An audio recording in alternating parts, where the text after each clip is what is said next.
D'abord, Monsieur l'ambassadeur, merci de me donner la parole. Et merci à l'Association française pour les Nations Unies de m'avoir invité, et merci à Bernard Millet pour l'avoir fait. La dernière table ronde s'appelle « Gouvernance mondiale, souveraineté nationale, coopération internationale, quel équilibre ?» En réalité, tout est dit dans cette question. Les Nations Unies sont nées d'une décision politique sur la sécurité après la Deuxième Guerre mondiale. Elles continuent à travailler sur la sécurité. M. Sablière, que je salue, nous avons présidé le Conseil de sécurité pendant 6 mois au moment où j'étais au Quai d'Orsay, le sait mieux que personne, la sécurité est un élément majeur des Nations Unies. Mais on voit l'évolution progressive entre cette sécurité nécessaire. Les Nations Unies sont uniques et incomparables dans leur efficacité, mais on voit bien que les Nations Unies évoluent aussi vers la lutte contre l'extrême pauvreté et le développement durable. C'est le grand élément nouveau des 25 dernières années. Et ça, je trouve ça excessivement intéressant pour la raison suivante. Il y a 3 mondialisations. La mondialisation de l'économie, Lorenzi vient de le dire, et il le sait mieux que personne, cette mondialisation, elle est faite par les hommes d'affaires et les femmes d'affaires. Elle n'est pas faite par les politiques. Il faudrait d'ailleurs que les politiques soient un peu plus présents, mais ils n'y sont pas. La deuxième mondialisation, qui est faite aussi, c'est la mondialisation de la communication, faite aussi uniquement par les hommes d'affaires. Il manque une 3e mondialisation qui n'existe pas. C'est la mondialisation de la solidarité. Pourquoi ? Parce que, je l'ai dit au départ, les Nations Unies, ce n'est rien d'autre que ce que les États veulent. C'est politique, les Nations Unies. Ce n'est pas que technique, c'est de la politique. Or, pour avoir fait un petit peu dans ma vie, un peu de politique, il faut bien reconnaître que les hommes politiques ont une vision maximum, lorsqu'ils sont exceptionnels, à 5 ans, et souvent à 2 ans, et parfois à 2 mois. Parce qu'il faut être réélu. Donc dès l'instant où vous parlez de solidarité et de développement durable, c'est entre 10, 20 et 30 ans. Voilà à peu près la barre. Donc aujourd'hui, sur le plan géopolitique, par exemple, comme le disait le président Lula, la vraie bombe atomique n'est certainement pas en Iran, n'est certainement pas en Corée, mais c'est la faim et l'extrême pauvreté dans le monde. Voilà où est aujourd'hui le vrai sujet politique du monde. Le fossé entre les riches et les pauvres n'a jamais été aussi élevé, jamais. Et je suis toujours très étonné de voir comment mes compatriotes, mais c'est vrai aussi dans l'Europe entière, sont étonnés de voir qu'il y a quelques tout petits nombres de migrants qui viennent. Pour eux, c'est énorme, mais c'est tout petit par rapport à ce qui arrive, évidemment. Puisque entre le début des Nations Unies et aujourd'hui, il y a juste une petite différence, c'est le smartphone qui permet à chaque être humain de regarder chaque autre être humain et donc de comparer son niveau de vie et le niveau de vie des autres.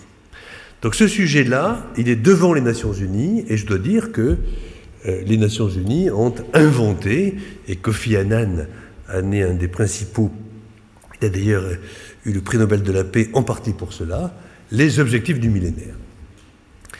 Ces objectifs du millénaire, c'est un progrès exceptionnel. Si je prends le cas de la lutte contre l'extrême pauvreté et un sujet que je connais particulièrement bien, qui est celui de la mortalité infantile. La mortalité, le taux de mortalité infantile a diminué par 2 en l'espace de 20 ans. Et donc dire que l'argent est dépensé comme si on arrosait le désert avec de l'eau, dire que tout l'argent va à la corruption, dire que ça ne sert à rien, comme à peu près 95% de nos compatriotes le pensent, c'est une énorme erreur, parce que l'argent sert. La question qui est posée est la suivante. Tout à l'heure, quelqu'un l'a dit, c'était à la fin de la précédente table ronde, il y a un top-down, c'est vrai sur les MDG, sur les objectifs du millénaire. Aujourd'hui, sur les objectifs durables du développement, c'est plus partenarial. Mais le problème reste le même. Comment fait-on pour créer cette gouvernance de la solidarité? Chaque pays de l'OCDE est plus ou moins contraint par des budgets de plus en plus difficiles à boucler. Les extrêmes montent partout, qu'ils soient d'extrême droite ou d'extrême gauche. Les ministres du budget sont de plus en plus devant une équation impossible. Et on commence à avoir des budgets d'aide publique au développement qui diminuent dangereusement. À quelques exceptions près, comme le Royaume-Uni, comme la Norvège ou la Suède. Donc, nous avons un effet ciseau, des besoins qui augmentent, et la COP21 le montrera, puisque la conclusion sera de donner 100 milliards par an de plus pour le changement climatique, par exemple, et des recettes qui diminuent, qui vont diminuer. Même si cette année, on a atteint un record, mais elles vont diminuer de la part de l'OCDE. Donc, des pays de l'OCDE. Et donc, là, nous n'avons qu'une seule solution, c'est de pousser ces gouvernements à continuer à donner 0,7% ou à atteindre les 0,7% du PIB. Addis Abeba a été une étape importante en disant, vous, les pays à revenus modestes ou à moyen revenu, vous allez donner un peu plus de votre argent pour cela, les ressources, mobilisation domestique. Mais il reste également à dire aux pays émergents, donnez plus, et enfin à créer des financements nouveaux, les financements innovants. Le président Lula et le président Chirac, en 2002 à Monterrey, ont été les premiers à employer le terme financement innovant. Et le président Chirac m'a expliqué de quoi il s'agissait, et ma vie a basculé, puisque je n'ai fait plus que ça depuis maintenant 10 ans. Donc il y a des financements innovants privés, il y a des financements innovants publics-privés, il y a des financements innovants publics. La meilleure solution, c'est d'estimer qu'il faut, pour créer une mondialisation de la solidarité, il faut créer des financements innovants publics basés sur une idée simple, prendre une microscopique contribution de solidarité, une microscopique somme d'argent, totalement indolore, sur les activités économiques qui bénéficient le plus de la mondialisation. Transactions financières, je crois que les plus grands progrès scientifiques des 20 dernières années ne touchent pas la médecine, ne touchent pas l'atome, touchent les mathématiques. Donc aujourd'hui, on fait des centaines de milliers de transactions financières par minute, et tout cela est évidemment exempt de tout prélèvement. Pareil pour les téléphones mobiles, pareil pour les flux aériens, qui augmentent de 5% par an, pareil pour les ressources extractives, pétrole, gaz et mines, on n'a jamais eu autant besoin de ces ressources extractives, malheureusement aussi, mais enfin c'est le cas. Nous avons commencé en 2006, après une réflexion qui a duré 2 ans, le rapport Landau, que tout le monde connaît, et le président Chirac, décision politique, là aussi, de prendre 1 euro par billet d'avion. C'est intéressant d'ailleurs comme débat à l'époque, Des gens de gauche votaient contre, des gens de droite votaient contre, et vice-versa. Résultat aujourd'hui, à la fois énorme échec et énorme succès. Énorme échec, parce qu'il n'y a que 12 pays qui ont accepté de le faire. Succès, parce que sur les 12 pays, nous avons récolté à peu près 2,7 milliards de dollars, et nous avons travaillé à l'objectif 6 du millénaire, puisque entre les années 2009 et 2011, par exemple, 8 enfants sur 10 qui étaient traités contre le sida l'étaient grâce à cela. Aujourd'hui, nous avons passé le témoin au Fonds mondial.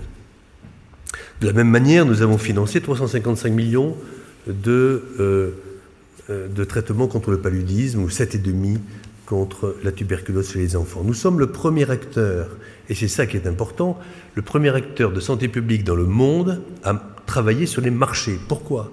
Parce que les financements innovants sont pérennes et prévisibles. Il n'y a pas un député, un soir, à 3 heures du matin, qui va décider d'arrêter ce programme, parce que ça ne passe pas au Parlement.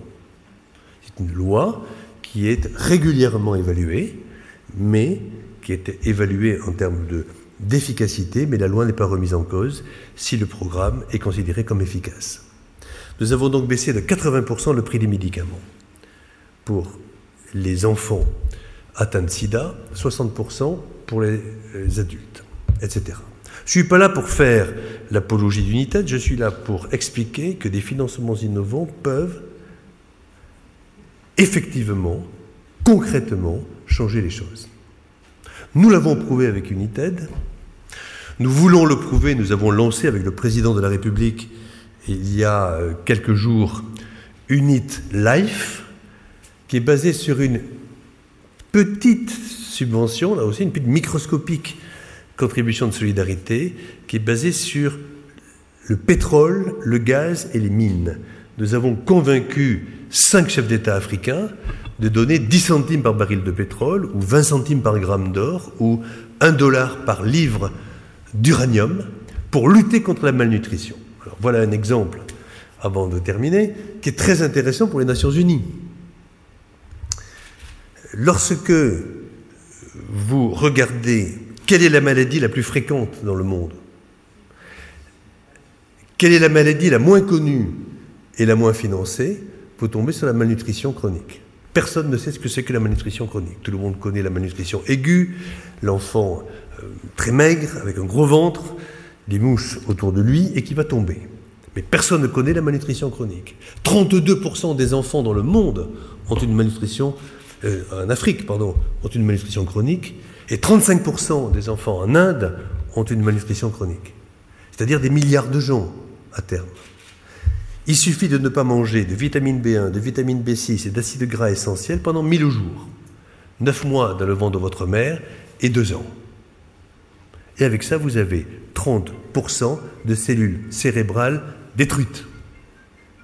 Irréversiblement. Donc voilà des enfants qui, à l'âge de 3 ans, ont 30% de QI en moins. Vous pouvez construire toutes les maisons, toutes les écoles que vous voulez. Vous pouvez faire toutes les politiques éducatives que vous voulez. Vous n'aurez pas un pays en développement.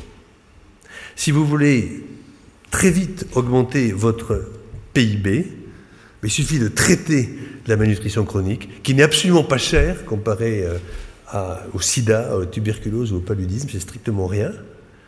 Avec quelques millions, on peut régler ça dans un pays comme le Cameroun, par exemple, nous avons estimé à 14 millions de dollars par an pendant 5 ans. Voilà.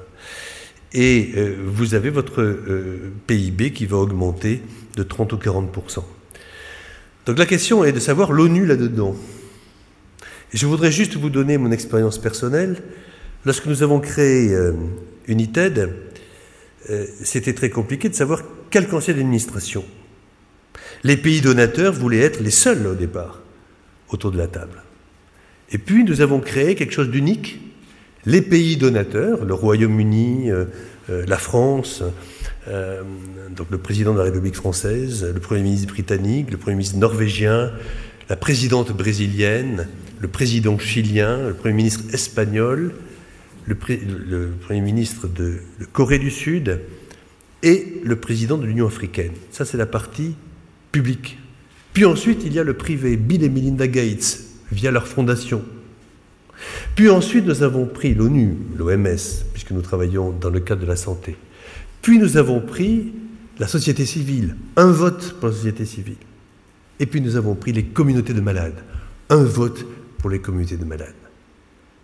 Est-ce que c'est normal de créer une organisation comme celle-là, faite pour les malades, sans les malades autour de la table au conseil d'administration? Et c'est ça le sujet de la gouvernance aujourd'hui, c'est que je crois qu'entre le moment où nous avons créé les Nations Unies et aujourd'hui, il y a l'avion à réaction, il y a le téléphone portable et il y a Internet. Et je crois qu'on ne peut pas aujourd'hui considérer que la gouvernance mondiale peut être la même avec ces trois majeurs progrès ou pas progrès, enfin en tout cas évolutions majeures comme celle-ci. Je terminerai sur un sujet qui me tient à cœur, qui est l'OMS. L'OMS Ebola, ça a été dit je pense tout au long de la journée, les casques bleus disaient avant l'OMS qu'il y avait des morts au Libéria, en Sierra Leone et en Guinée-Conakry. Pour une raison très simple, c'est que juste avant l'OMS, la santé publique était en gros gérée par l'Amérique du Nord et l'Amérique du Sud, et qu'au moment où on a voulu créer une gouvernance mondiale sur la santé, cette institution n'a pas voulu véritablement se fondre, et on a inventé des régions géographiques pratiquement indépendantes du centre, c'est-à-dire de la tête à Genève. Et c'est la raison pour laquelle on a fait l'erreur de départ, c'est que l'OMS est la seule organisation humaine, qu'elle soit privée ou publique, où la région est indépendante du sommet. Bon. Ça, c'est un grand sujet des mois à venir pour la prochaine direction générale. Mais ce que je veux dire, c'est que le budget de l'OMS est de 1,5 milliard à peu près, si on prend, il y a des spécialistes dans la salle, que je salue, mais en gros c'est 1,5 milliard par an. Comment voulez-vous diriger l'OMS? Comment voulez-vous avoir une gouvernance mondiale de la santé avec 1,5 milliard par an? Comment? C'est pas possible. Et donc là, le problème du financement innovant se pose. Et comme on vient de le dire, il y a une bureaucratie épouvantable, trop souvent aux Nations Unies, mais à l'OMS en particulier. Quand le président Chirac, le Premier ministre Blair et d'autres ont voulu créer quelque chose contre le sida, la tuberculose et le paludisme, ils ont dit « on veut bien donner le fric, mais surtout, à côté de l'OMS, pas dans l'OMS ». Donc on a créé le Fonds mondial de lutte contre le sida, tuberculose, paludisme, des dizaines de milliards en dehors de l'OMS. Puis on a créé Gavi, des milliards pour le vaccin, surtout en dehors de l'OMS. Est-ce que vous pensez vraiment normal que la gouvernance mondiale de la santé échappe au système multilatéral mondial? C'est totalement anormal. Et donc, il faut à la fois remettre l'OMS au cœur du système, mais il faut savoir aussi pourquoi on a fait sans elle, trop de bureaucratie. Et pourquoi aussi on a fait sans elle? Parce que pas suffisamment de budget. Et donc il y a une étude qui est parfaitement sérieuse, qui a été faite par l'OMS il y a 4 ans, et qui est la suivante. Si vous prenez les pays du G20+, c'est-à-dire 42 pays, si vous prenez 1 centime par paquet de cigarettes dans les pays à bas revenus, 1 centime. 3 centimes dans les pays à moyen revenu, toujours rien. Et 5 centimes dans les pays riches, toujours rien. Vous avez 8 milliards 500 millions de dollars qui tombent dans l'escarcelle de l'OMS. Si vous commencez à faire 8,5 milliards plus 1,5 milliard, ça fait 10 milliards, et que vous avez une très grande proximité avec la Banque mondiale, là vous commencez à pouvoir véritablement vous faire écouter Et les Nations Unies, c'est leur problème. C'est aujourd'hui, dans un domaine comme l'OMS, à la fois la bureaucratie d'un côté et le manque de budget de l'autre, l'un et l'autre étant interdépendants. Je terminerai en disant que les financements innovants, c'est à la fois la clé pour les objectifs durables du développement. Que dire du 0,1% par transaction financière? Quelle honte!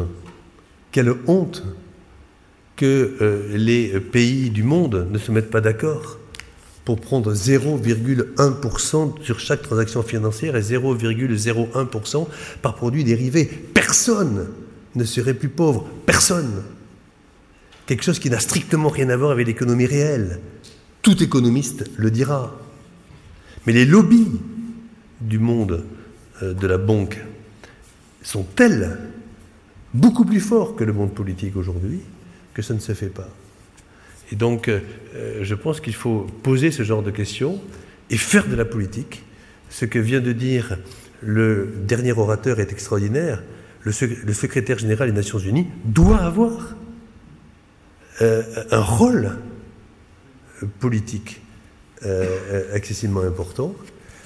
Sinon, si c'est uniquement pour décider, pour écouter les États membres, je pense que là, il y a un vrai sujet. Donc, de temps en temps, faire un peu de politique ne nuit à personne. Merci.